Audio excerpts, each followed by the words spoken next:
Far away from the Nile Valley, on the western reaches of Egypt's imperial territory, there was a lone outpost on the North African coast.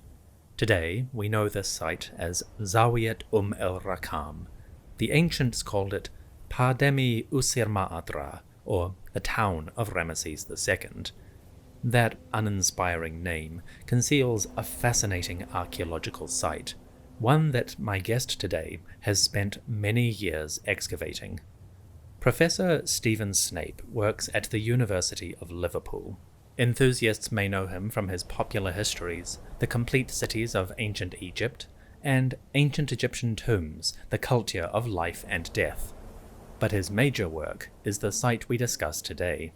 For the past 3 decades, since he was a doctoral student, he has led an excavation project at Zawiyet el-Rakham, uncovering sections of the Ramesses fortress, its town, and learning more about the ancient lifestyle of the soldiers and peoples. Why were they here, far away from the Nile River? What were they doing on the western limits of Egyptian territory? Who were they fighting, and when did they leave?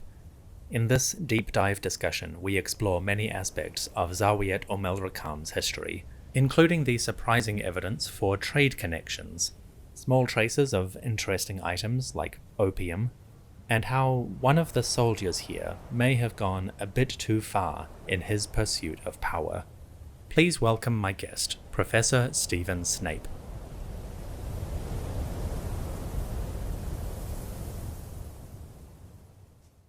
Good morning, Professor Snape. Welcome to the History of Egypt podcast. How are you today?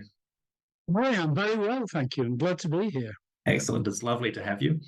So you're currently based in Liverpool region near Bolton, as I understand it.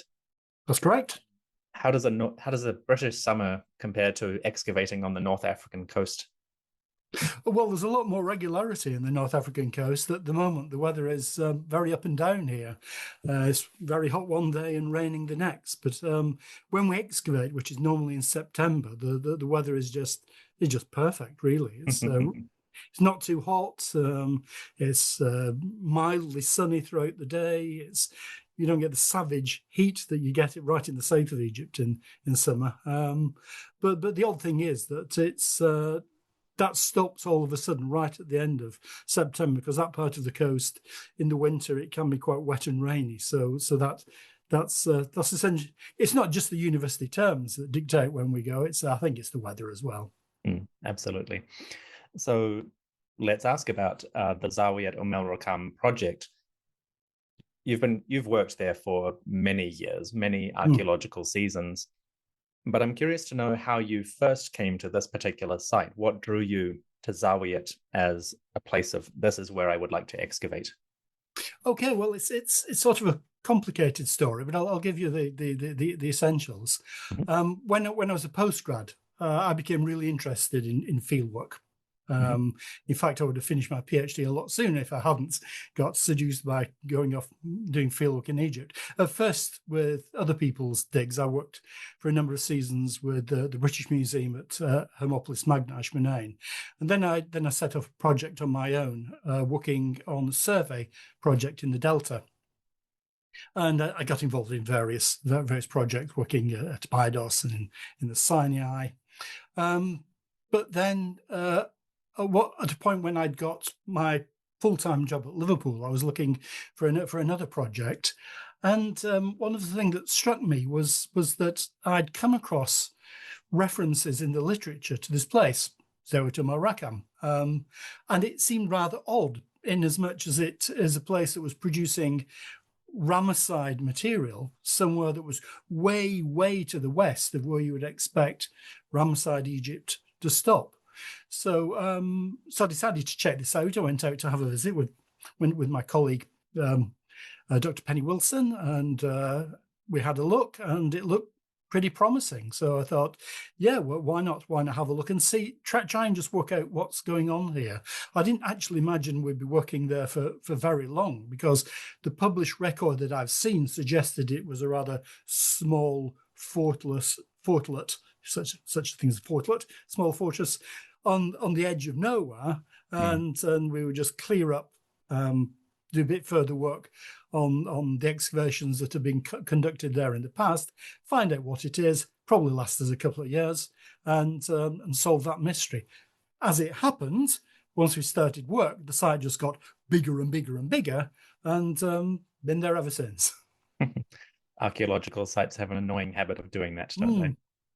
So, at the risk of asking you to condense many years of thought into a very short discussion, based on the archaeological evidence that your team has uncovered and the inscriptional evidence that was previously known and has been discovered recently, why is Zawiyet el-Rakham, or the fort at Zawiyet el-Rakham, why is it at that specific location, do you think? Yeah, that's a key question, isn't it?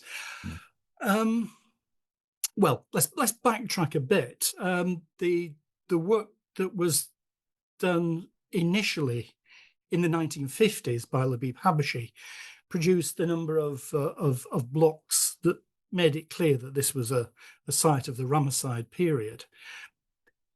He thought it was something to do with the sea peoples. He thought it was part of these major migrations which took place in the Eastern Mediterranean at the end of the Bronze Age, and what the Egyptians were doing was setting up not just this, but other yet-to-be-discovered forts along the coast in order to protect the coast, Egypt itself, from invasion by the sea peoples. And indeed, we know that these sea peoples did turn up. They turned up in the reign of Merenptah, immediately after Ramesses II. They turn up in a big way in the reign of Ramesses III in particular. And it may be that during the reign of Ramesses II, these are precautions that should be taken. Now, when we started work at the site, it became clear that the inscriptional evidence which talks about enemies of the Egyptians don't refer to sea peoples at all. They refer to trampling and smashing and beating up Libyans and different types of Libyan groups. So that the Egyptians had long-standing connections, and by long-standing, I'm talking right back to the beginning of the dynastic period, with groups called the Chemi and the Chehenu, who seem to be nomadic characters who were wandering around what was savanna lands, what later became the Western Desert, pretty low level. They're not major enemies of Egyptians like the Nubians or Asiatics, but they don't offer very much either. They don't offer gold like Nubia or massive trade opportunities like the Levant.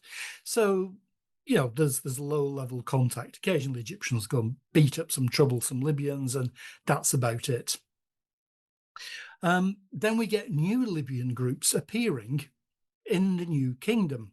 They start in the reign of Amenhotep III with these people called the Meshwesh, and then we get these other people called the Rebu or the Libu, who ultimately will give their name to Libya, in the reign of Ramesses II. And these people seem to come from much further west, from today is Cyrenaica in Libya. They seem much more urbanized isn't quite the right word, but they seem to be more settled. They seem to rely on agriculture more than the pastoralist nomads like the Chemi and the Chehenu. And for some reason, during the late 18th dynasty into the 19th dynasty, they decide that they want to move into Egypt itself. So you get these massive migrations. Again, Merenptah, Ramesses III, and these people are a real problem for Egypt. So theory one is that Zawiyet el-Rakham is a fort which is set up not to cause problems for the local Libyan population, the Chemi and the Chehenu, because they're not really a problem for the Egyptians. But these characters who are coming from much further west and who are much better organized, they're better armed, they seem to have chariots, they have big swords, they have all sorts of relatively sophisticated weaponry, if we believe the inscriptional evidence from Egypt, and no reason why they should lie about that. And so it looks as though that these are forts along the coast which are to protect Egypt against the major migration route, which is along the coast, because to go further inland, you're crossing desert, which is not really something that you want to do with migrations, with large numbers of people, entire families, entire communities. They're they're animals. You don't want to take them across the desert where water is a problem. You want to take them along the coast. Mm. So that's theory number one. But there are a number of problems with that, which is that even though the el-Rakham fort is really rather large, it's not really going to be able to sustain itself against a significant siege by these people. And indeed, what we see at the end, probably at the end of the reign of Ramesses II or early in the reign of Merenptah, when these Libyans start turning up, is that the fort is probably abandoned fairly quickly and they scuttle off back to Egypt. So what was the point? What was the point of putting so much resources into this pretty big thing and equipping it, having people living there? So a most recent theory is that it's not necessarily to do with these massive migrations and these invasions, but it's more to do with the nuisance value of these people moving further east.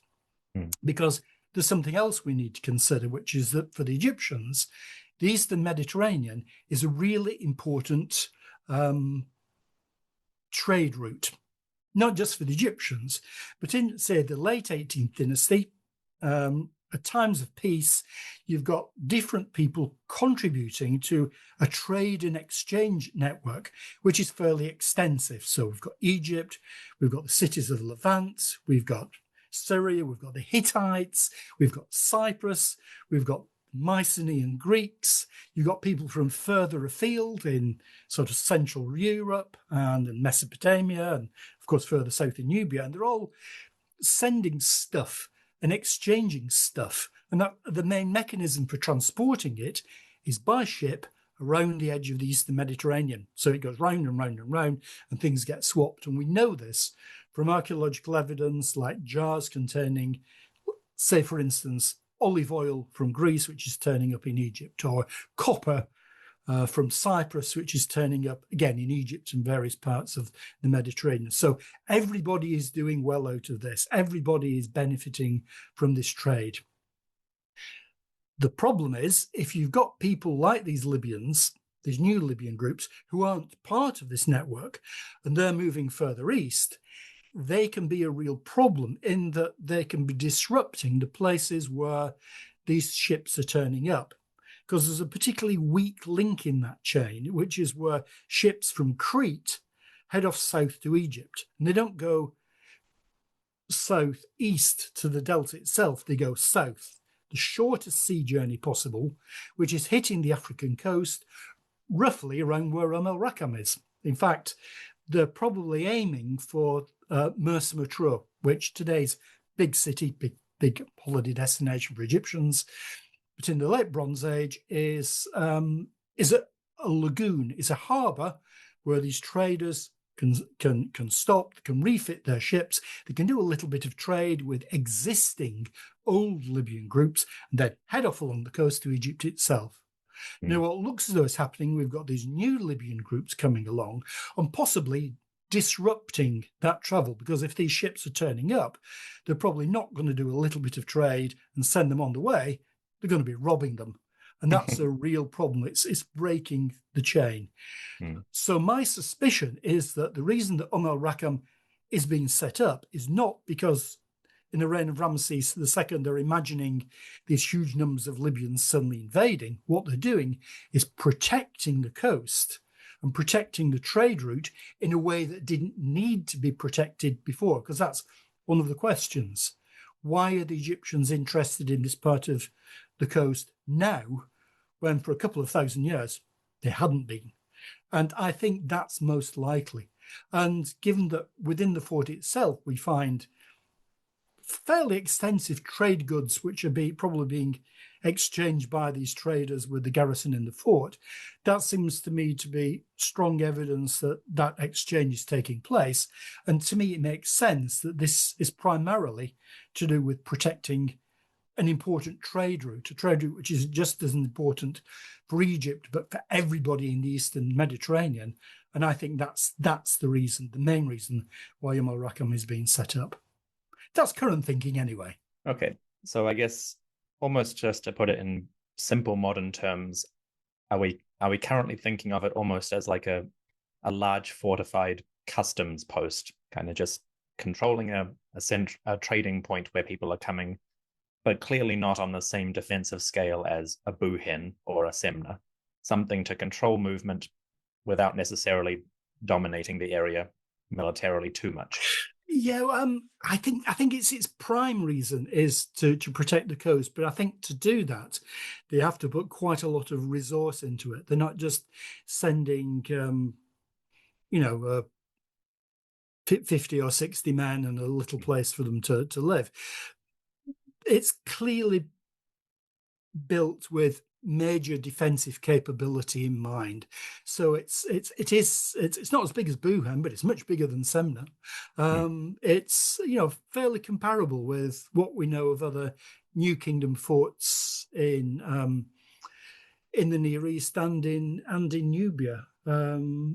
In fact, it's probably bigger than most of those, and I think part of the reason it's bigger than the Nubian New Kingdom forts is that there's not really much of a threat going on to Nubia, to Egyptian control of Nubia in the New Kingdom.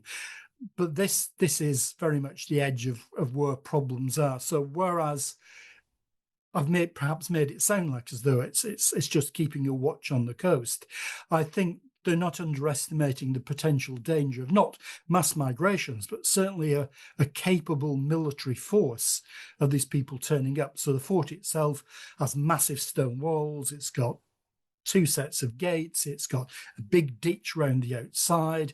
It's probably garrisoning maybe 500 men at a time. So it's a significant undertaking. So they must be taking the threat seriously. So even if they're not building something big to protect the frontier as such, they're certainly not unaware that a real military threat could come in their direction, and they need to be in a position to face that down. Very good. I understand. So you touched on that number of approximately 500 men, which to the casual listener might sound surprising given that we're on the very northern coast of Africa, right on the edges of the Sahara, not the most famously fertile region in the world. So based on the work that your team has done and published extensively, how is Zawiyet being provisioned, both internally or externally? Yeah, that's one of the things that puzzled us for a while. And we've got quite a lot of evidence from the fort itself that suggests, I think the way of thinking about it is a fortress town. And the town element, I think, is as important as the fortress when it comes to maintaining the site and the people living in it. One of the things, well, let me tell you about the numbers first, because I said 500, and it may sound as though it's a number I've just plucked out of the air, and to a certain extent it is, but there is some evidence behind it. One of the things that's notoriously difficult about archaeological sites is that even when you've got all of the site, estimating how many people live there is very problematic. How are you going to do that? Are you going to base it on the size of the place itself, or the number of houses? How are you going to estimate that? And the site is not, I guess we've excavated about a third of it, and we don't have the houses or the barracks or whatever. But there is one really interesting bit of evidence, is that next to the temple, there's a series of chapels, and they were discovered not by us, but part of the initial discovery in the 40s and 50s, mainly by Labib Habashi, who published a series of stelae which came from these chapels, and they seem to be dedicated by soldiers. Not surprisingly, that's the main sort of person who's living in the fort, and some of them are relatively high-ranking military officers, including these people whose title is standard bearer. And that may sound as though it's, you're probably imagining like a Roman standard bearer with guy who carries a stick with a, eagle on top of it. But in Egyptian terms, a standard bearer is an officer who is in charge of a regiment. And we know that in the Ramesside period, a regiment is between 200 to 250 men. Now, one of these stelae, we see 2 named standard bearers, which implies that there are at least 2 regiments at the site at the same time, which gives somewhere between 400 to 500 men. So that's, if you like, a base figure. Mm-hmm. There may be more than that. Do these people have families? Do they take their families with them from Egypt? Are they creating families with local Nubian groups? These are all interesting questions, which aren't necessarily capable of answer, but is building up an idea that there's a substantial population. Now, how are these people fed? One of the things we have excavated are granaries and kitchens, and it looks as though there's a substantial amount of grain being stored and processed, because we've got ovens as well, which is not surprising because bread and beer are the staples of an Egyptian diet. So all that's fine. But the question is, where is the grain coming from? Now, you're quite right. This isn't like the Nile Delta. It isn't miles and miles of lush fields. But the coast itself, the coastal strip, by strip, I mean, in some cases, no more than a couple of 100 meters and no more than a mile or two at its widest, is relatively fertile at particular times of year, so that we get winter barley being grown. More common, we've got crops like figs and olives, which are much more sort of subtropical. But they do grow grain there today, albeit in limited quantities. So we've got grain being grown. There's also grain probably being shipped in, but I'll come back to that a bit later. But there's something else which is really interesting, is that we found evidence of other types of industry being carried out at the site, including the spinning of flax to make linen. Now, flax is a crop which is notoriously likes to be wet. Mm. So the flax fibers need to be kept fairly moist when they're being spun. So the immediate conclusion we come to is that if they're spinning flax, they're not going to be importing flax from Egypt because it will dry out and it would be inefficient. You would spin the flax in Egypt and export the cloth. So finding spinning equipment at the fort suggests that they're growing flax nearby, and they're probably growing it in sort of quite large basins. Okay. So again, what that is opening up the idea is that the fortress has a hinterland around it of fields, including grain and flax.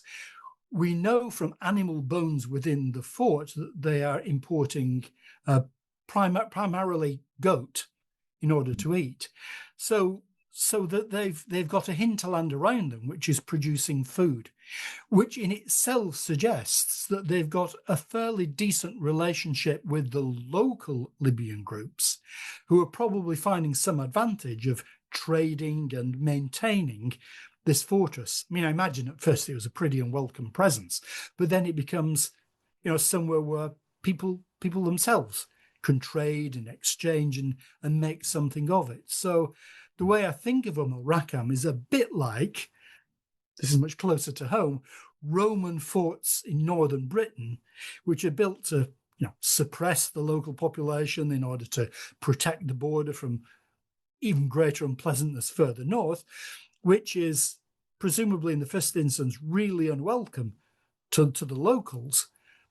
But then they see an advantage and there's that switch from Roman forts to Romano-British towns, which have a much more mixed population and economically work to the advantage of people around. So I think that's what's going on el-Rakham, that the garrison are effectively being supported by not just the physical surroundings, but local people as well who see advantage in trading. And then on top of that, we have evidence that ships are coming, not just ships from Crete, bringing exotic products like olive oil and wine, possibly opium, and some of these are being traded with the local garrison.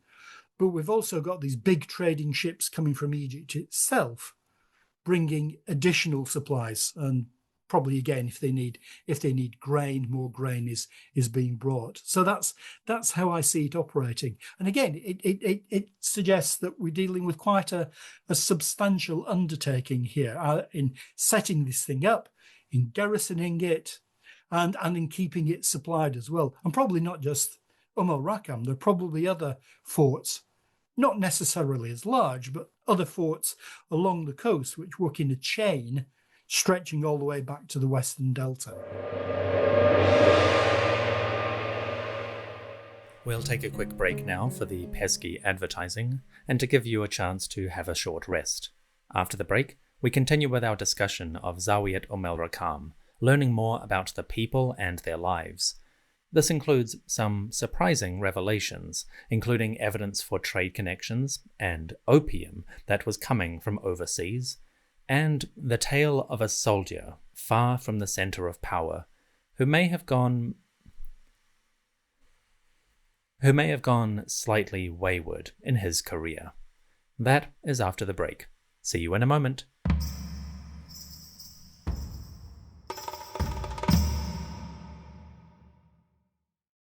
Two questions that sort of emerge from that. Firstly, you just mentioned opium, and I recently did an interview with a PhD researcher talking about lotus flowers and other stimulant, other materials like that. I was curious, is there any archaeological evidence like poppy seeds that turn up at these kind of sites that you're aware of? It's not the Egyptian evidence is largely, if it is opium, it's coming from Cyprus. Okay. And it's found in very particular vessels, quite small vessels, say, 15 centimeters high, perhaps a little bit less, which are shaped like the head of an opium poppy. Oh, okay. And it's long been thought that these things are used. Well, obviously they're being used for long distance trade of a small precious item, and these things turn up all over the Eastern Mediterranean. They turn up in Egypt. They turn up at el-Rakham, and an analysis of some of these, not the el-Rakham ones, because for various reasons we can't get inside them. But on other locations, tests have been done which suggest that some of them at least have been used to transport opium. They may be used for other things as well, but the fact that the shape of the vessel is so connected to what we think is the product, it strongly suggests, yes, that opium on a fairly low level scale is being traded in the Eastern Mediterranean, and the main source for that is probably Cyprus. Fascinating.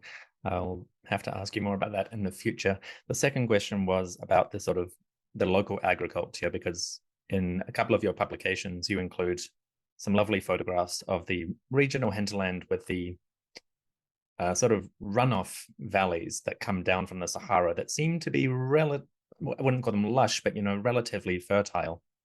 In your experiences excavating in this region, what is the kind of rainfall level that comes in, and do you get torrents, or is it more sort of gradual, frequent, like lighter rainfall? It's like I said at the beginning, it's at the end of September, beginning of October. It's like someone suddenly switches the rain on, and it rains fairly considerably. Now, I need to say, I have a bit of a caveat before I go on, which is I'm assuming that the levels of rainfall in the Ramesses period are similar to today, and that may be a bit of a stretch. But let's assume that they are. There doesn't seem to be any really significant climatic change from the Ramesses period today, unlike, say, between the Old Kingdom and the New Kingdom, where there seems to be really quite a significant climatic change. So let's assume that for the time being. Yeah, in the winter, there's heavy rainfall. The rain falls on the high land, the high desert. Today it's largely it's often collected up on the highland by local nomads who want to collect the water and save it for the dry period. But you're right, these wadis which run off the desert, they act as channels for this rainfall, and it does come down in torrents. One year early in our excavation campaigns, at one point in the early 90s, I got a message to say that the rainfall had been so bad and the torrents so bad that the road had been washed away. This is a major highway running along the coast. Wow. And this is the reason that the fort hasn't survived. I mean, as I say, it was a big fort. It was 20,000 square meters. The external walls alone have walls 5 meters thick and probably 10 meters high. There's a lot of mud, a lot of mud brick. If it had been Nubia, it would have survived to today. It's the rainfall that's destroyed it. It's the rainfall that's gradually worn that mud brick down to the state where there's nothing visible above the surface today. So the answer to your question is yes, it does rain very significantly in the winter, and when the rain stops, it does leave these rather lush valleys that you describe, which today are sort of sectioned off. There's a series of walls built up these valleys in order to create terraces, and those terraces are used for fig trees, for olives, for some winter barley. So there is if you go there in the summer, if you go there in July, it looks a really dry, forbidding environment. If you go there in the spring, it's quite lush. So it's quite seasonal, and that's why I say today lots of that water stored up up on the high desert. It's quite lush, and there's also a significant aquifer as well in the limestone, so that access to water today is not a problem, and in the Ramesside period it wasn't a problem, because we know the fort, because we found them, has wells within it, and if you dig down about 4.5 meters, you get to decent quality fresh water. So water does not seem to be a problem at the site, either for drinking or for agriculture if it's properly managed. And building on that, we have, by your estimation, based on the standard bearers, or for the audience, the Chai Serit, approximately 400 to 500 people, with a likely subsidiary or attendant population, maybe of families, locals, traders coming and going. So it's a bustling little community on the coast. Naturally, when people are living in a major site, we start to see religious activity, and both Habashi's excavations and yours have uncovered plenty of evidence for this. And I'm sure this could be a whole interview and discussion by itself, but I'm only going to ask one question about it, which is based on the inscribed material that comes forth, also perhaps amulets or smaller items that come from the site. Which deities are the locals most favoring, and who are they particularly fond of? Right. Well, you're right. There's a lot of inscriptional data and lots of small evidence like amulets and scarabs from the site. The main focus for religious activity is not the only one, but the main one is the temple at the site and the chapels nearby. And it's very clear that what's happening there is largely being influenced by where the people in the garrison are coming from. Now, that works on two levels. The one, which seems to be the really most obvious one, is these are Egyptians. These are people who are living the edge of empire, and they're worshipping what you would expect to see in terms of standard New Kingdom imperial deities. So Amun-Ra is there. There's quite a lot of depictions of Ramesses to himself, not quite in a divine form, but he's acting there as an intermediary with Amun-Ra. So that's what you would expect for such an important imperial god. But then you've got this other level of other Egyptian deities, which seem to suggest that the garrison is significantly composed, at least in terms of its high-ranking members, of people who are coming from Memphis, which isn't surprising because Memphis is the major northern city. You would imagine that a military detachment being sent to el-Rakham is going from the northern command, which is either coming from Memphis or perhaps less likely per Ramesses, because that's, I think, got a much more eastern focus. So it's not surprising that we see people from Memphis at el-Rakham. And this is reflected in the sort of deities that we see, particularly Ptah and Sekhmet. So Ptah, the main god of Memphis, Sekhmet, his consort, they appear over and over again in different locations and different contexts at el-Rakham. Most notably, one of the things that we found was this really terrific stone naos, about a metre or so in height, made out of limestone, made possibly locally. And the stone naos is in the form of a sort of tower, which is a standard way of depicting the Temple of Ptah at Memphis in the New Kingdom. We see other naos or shrines like this in other parts of Egypt. And in it, you see the god Ptah and the goddess Sekhmet next to each other. And this is the largest, but perhaps most striking depiction of these two deities. And as I say, we see them in other places. We see them on stelae, we see them on amulets, we have some sort of stamp. We don't know sure what's been stamped, which has the figure of Ptah on it.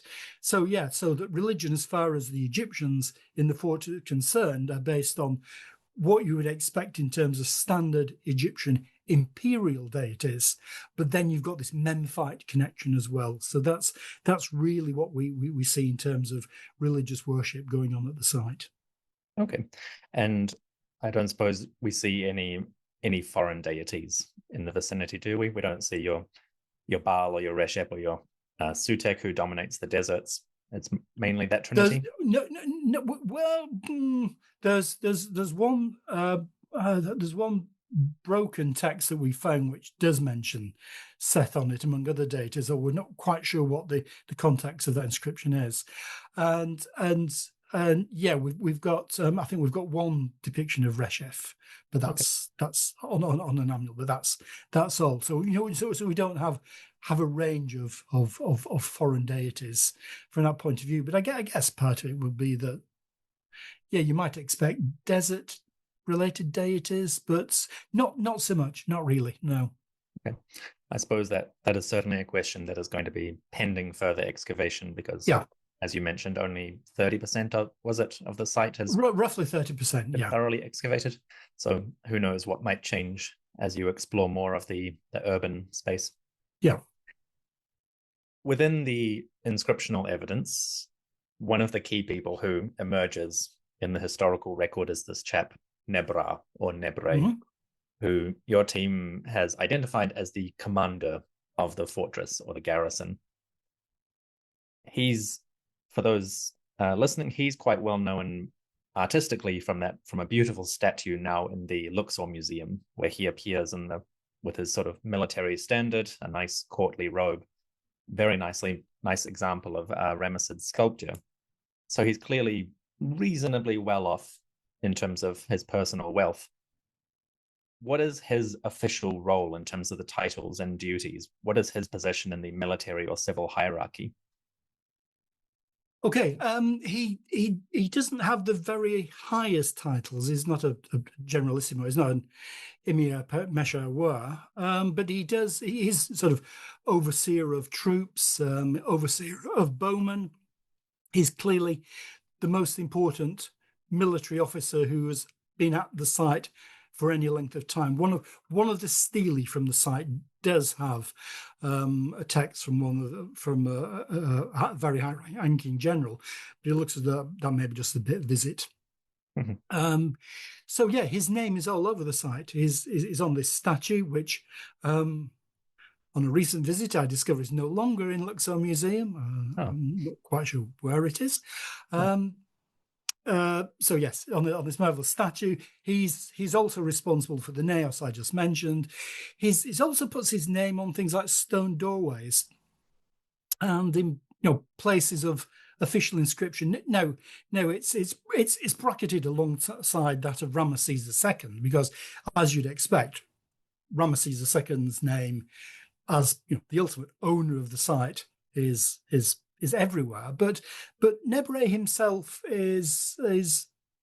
appears quite a lot. So to take an example, we've got this series of storerooms and magazines made out of mud brick, but the doorways are stone, local limestone, and typically on the lintel over the top, you've got a big cartouche of Ramesses II, but on either side, you've got him being worshipped by Neb-Re. So Neb-Re is showing, obviously, he's showing proper respect to Ramesses II, but it's being fairly prominent as well. And the statue and other elements suggest that he's a fairly prominent individual.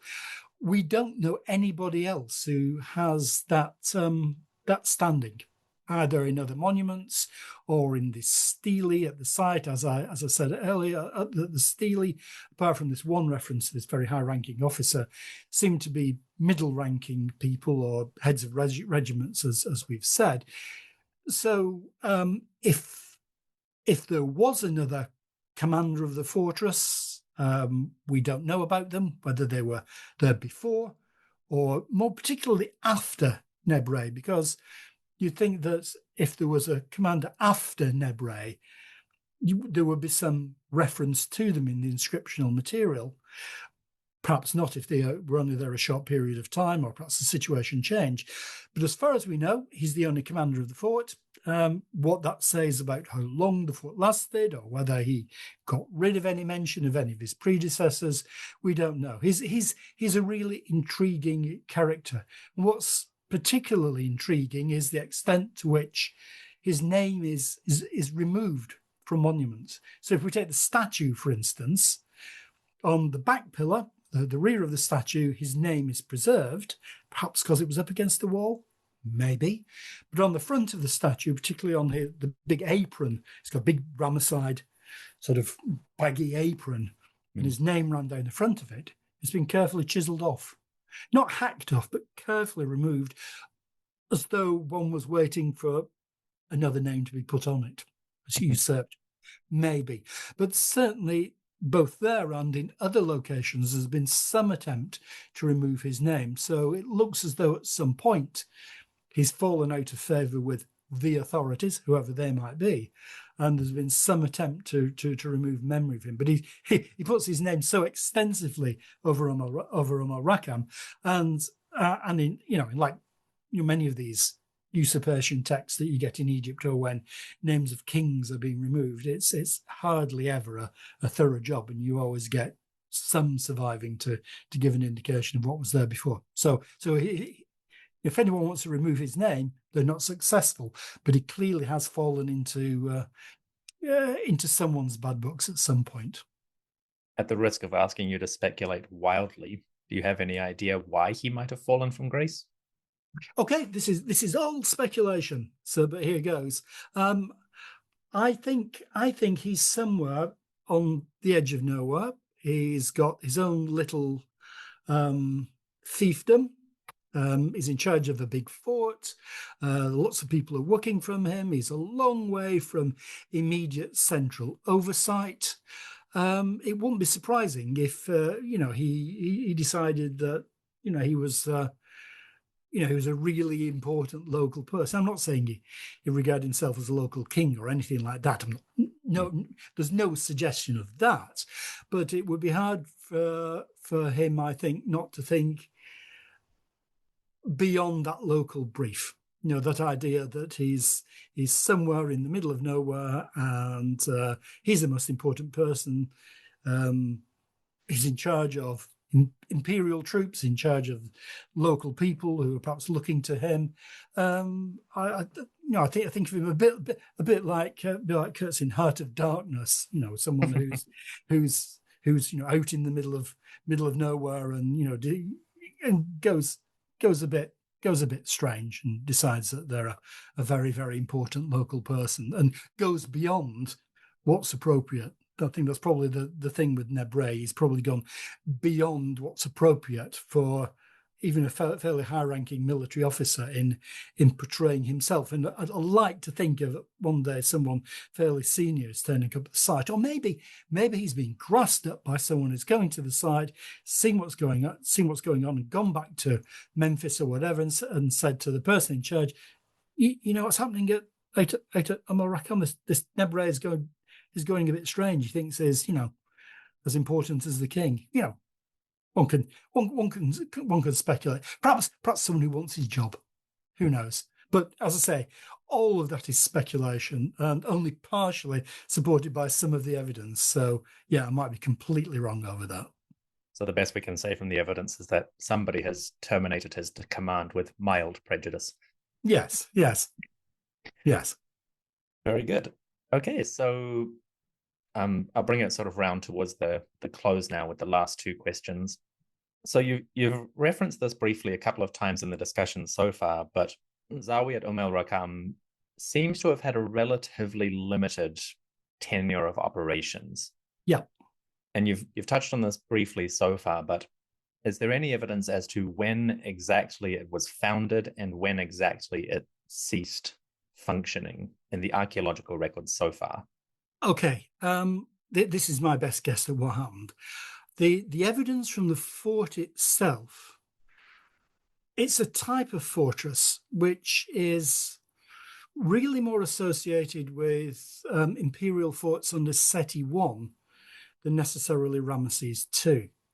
And there's other evidence as well, like the form of the name Ramesses used. And we've got evidence that Seti I had military campaigns against the Libyans. We know this because we can see them on the outside of the hypostyle hall at Karnak. He's beating up Libyans. Now, it's not clear what the context of that military campaign is or why he's doing it. I suspect he's doing it to effectively crush any opposition along the coast before he starts the building process. So I think this process begins under Seti I, although there's no evidence, there's no name of Seti I anywhere at the fort. So this is just a guess. In any case, I think it's probably relatively early in the reign of Ramesses II for that evidence. When does it stop? We don't have any dated evidence for the site. We haven't yet found a big cache of administrative ostraca, which will tell us all about it. So we're waiting for that happy day. It has, I think, to have finished by the beginning of the reign of Merenptah, at least, because early in the reign of Merenptah, we've got Libyans on the borders of Egypt itself. So clearly, el-Rakham would have been overrun at that point. But there's no evidence from the site that any military conflict took place. There's no burning, there's no obvious destruction. The impression given is that the Egyptians just left. They just disappeared. The lack of metal work within the site. You wouldn't expect lots of metal to survive in such a rainy and alkaline environment. We do have some, but not much. So I'm suspecting that they packed up all the valuable stuff and cleared off back to Egypt in advance of the Libyans turning up. Now, when did they do that? As I've said, it's founded early in the reign of Ramesses II. I'm saying it's abandoned late in his reign, at the least, maybe Merenptah. Now, that still gives us a good 70 years. Is it being occupied for 70 years? My gut feeling is not. Okay. I think it's occupied for a significant time because, we've got the building of the fort and the evidence of the granaries and the evidence of the food that's being produced and the building of the temple and the chapels and stele being attached to it. And it looks as though at one point we've got an early building phase and a later building phase in part of the site. So I think it has a substantial history. I think it's being abandoned before major military conflict. But beyond that, I really, at the moment, couldn't guess, given on the evidence we had. I'd say at least maybe 20, 30 years, maybe no more than that. But really, that really is a big guess. I suppose until one finds dated administrative material, it's absolutely pure speculation. But maybe next season, as they say. Maybe. So again, one more speculative question. Do you have a suspicion as to why it was abandoned? Why it was abandoned? Well, I guess that depends on when it was abandoned. If it was abandoned right at the end of the reign of Ramesses II or early in the reign of Merenptah, there's a realization that the Libyan threat is much bigger than people harassing shipping, and that large numbers of people are on their way to Egypt itself. There's no evidence for those migrations in the reign of Ramesses II. It's old Merenptah and then a bit later Ramesses III. So if that is the trigger, it has to be Merenptah, or perhaps there's a realization late Ramesses II that this is happening, so let's abandon it. Maybe it's abandoned much earlier, in that there's a change of policy and people think that this harassment of the shipping isn't really happening.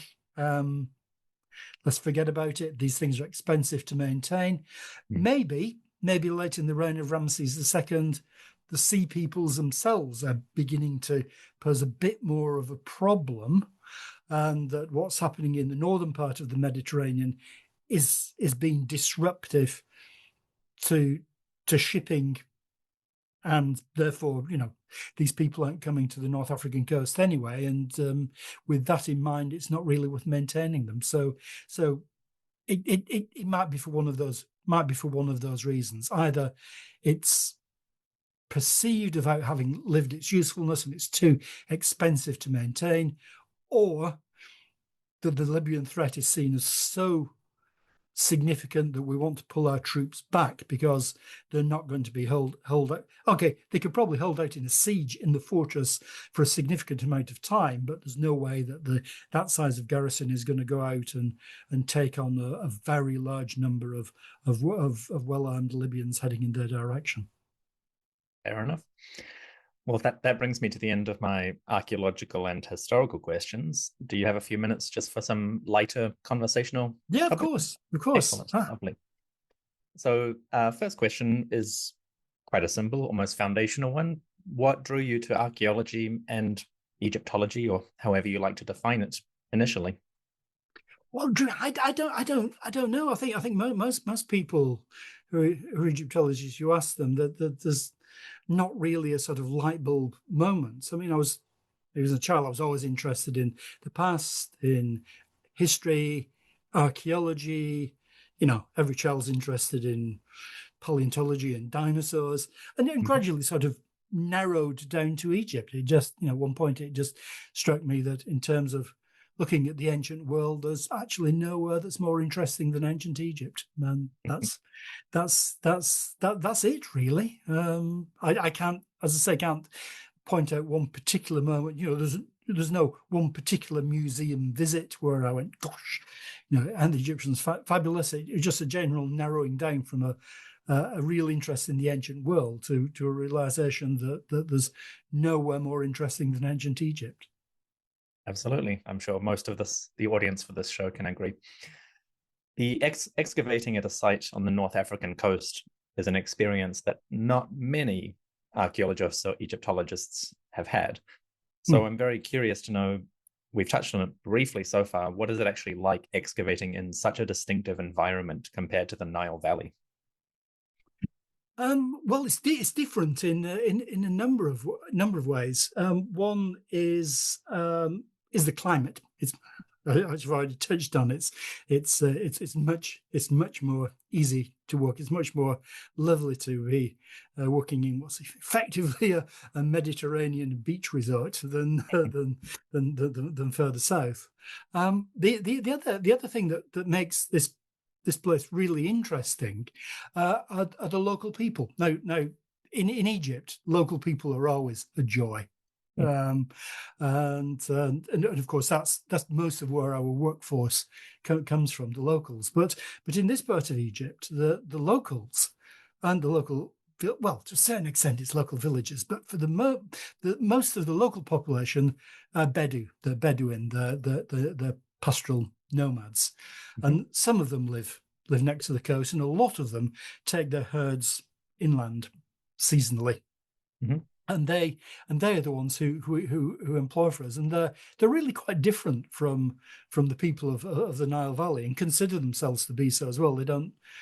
I'm sure I should be saying this. They don't really consider themselves to be Egyptians per se, but primarily Bedou or members of the Oulad Ali tribe, which they are, and from that point of view, it makes them really quite interesting characters as well. It's interesting in the morning you turn up on site, and then you get them sort of wandering in off the desert and to work for you. They're very, very independently minded people as well. As I said, they're very and very hospitable. Most Egyptians are very hospitable, but the Bedou have this sort of tradition of hospitality, and they're just lovely people to work with. So it's not just the weather; it's the people that you're working with. And the other thing is about working in this part of Egypt is there's no real major tradition of archaeology. So when we first turned up and started digging holes, they wondered what on earth we were doing, but then things started coming out of the ground, which they were interested in, and they do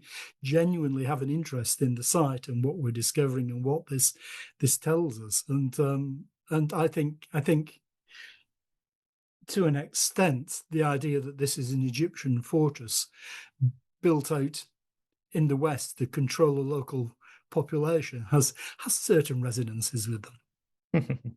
And since you've been excavating there for a number of years now, have you had the experience of, people who were quite young when you started having sort of grown up, becoming regularly affiliated with the excavation, or do they sort of come and go, the locals? There has been over the years a core team of people who've come back again and again, and as one would expect, they have, with the experience, they have sort of non-commissioned officer roles within the workforce, so that they're a sort of good influence in showing the younger people. We've had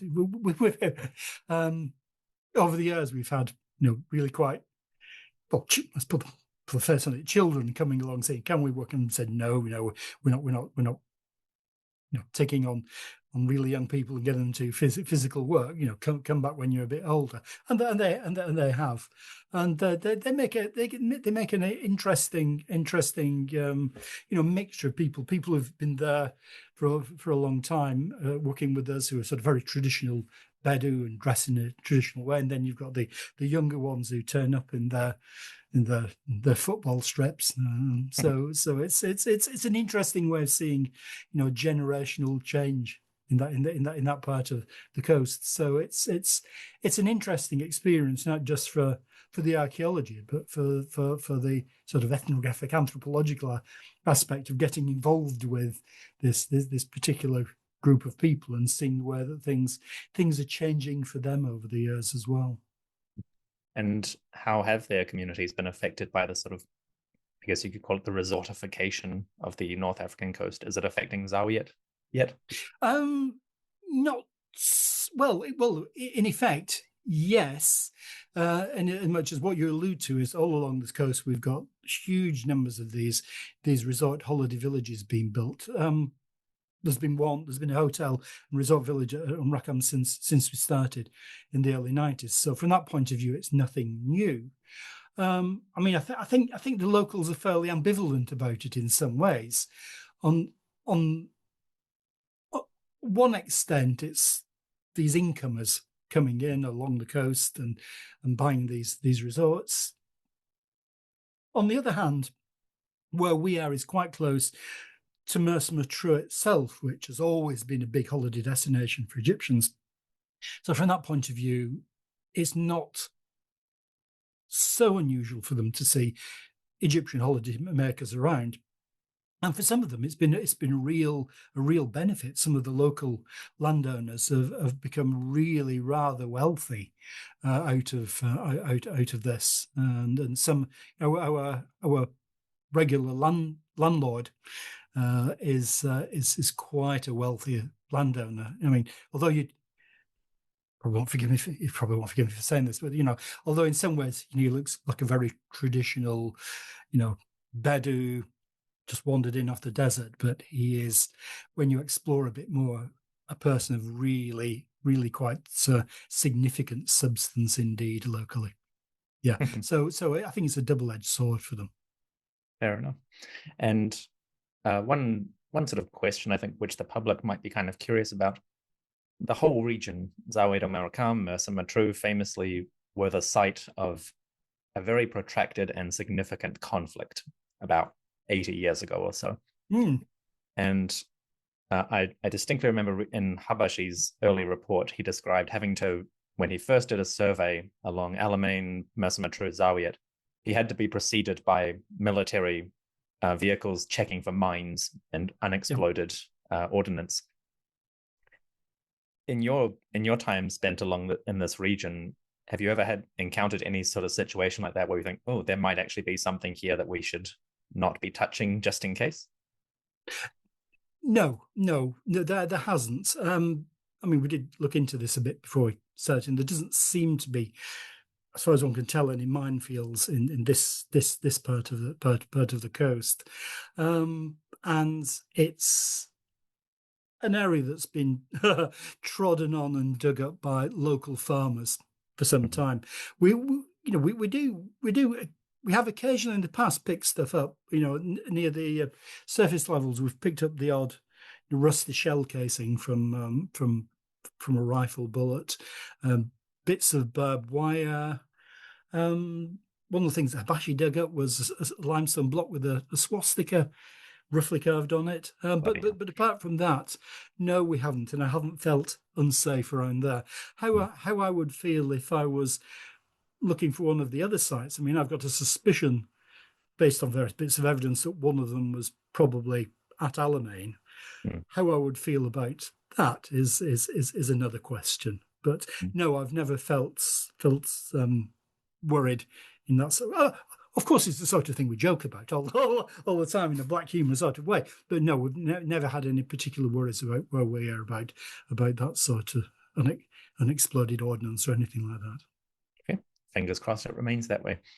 And finally, a very simple sort of personal question, because I've found that it's quite an interesting way to keep track of what is happening in scholars' lives. Is there something you're reading or watching or listening to at the moment that you're particularly enjoying and you'd like to share with people? Egyptology-wise or in general? No, anything.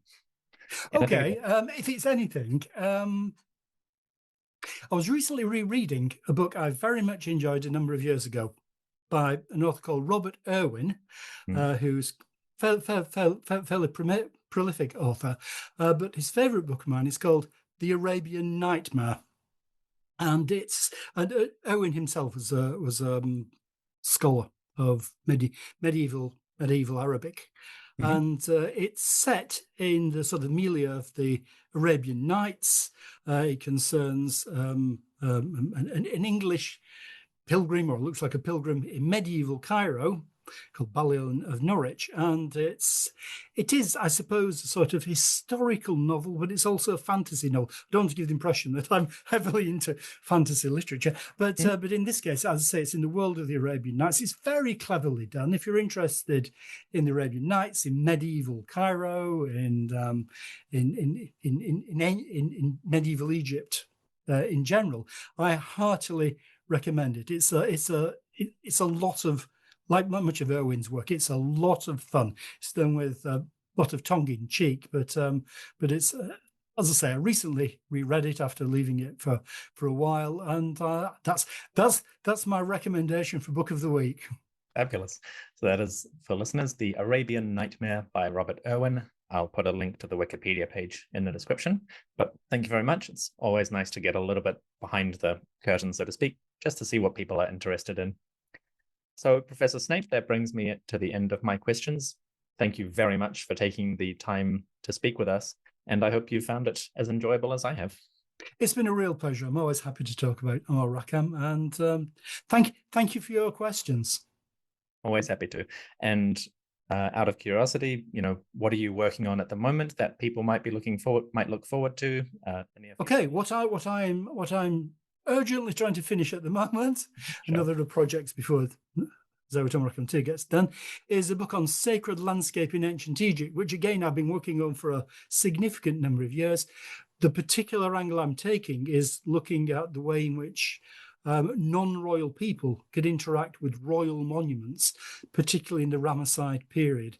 And I'm starting with Prince Kamwazet and all the changes he made to particularly Old and Middle Kingdom monuments, but going beyond that to look at other ways in which people interacted with the ancient monuments, like graffiti writers and people like that. So that's what I'm trying to finish at the moment. And as I say, hopefully that will be done in the next month or so, and hopefully it will be out next year.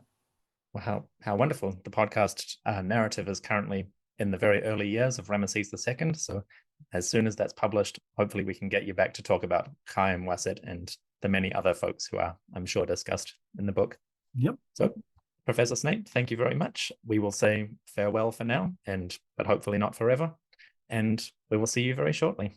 Thank you. Bye, everyone.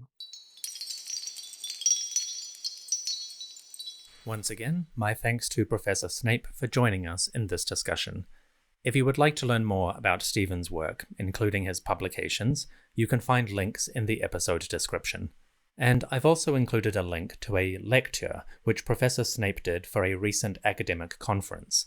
In this lecture, he discusses the site of Zawiyet Umm el-Rakham in much greater detail than we were able to cover here.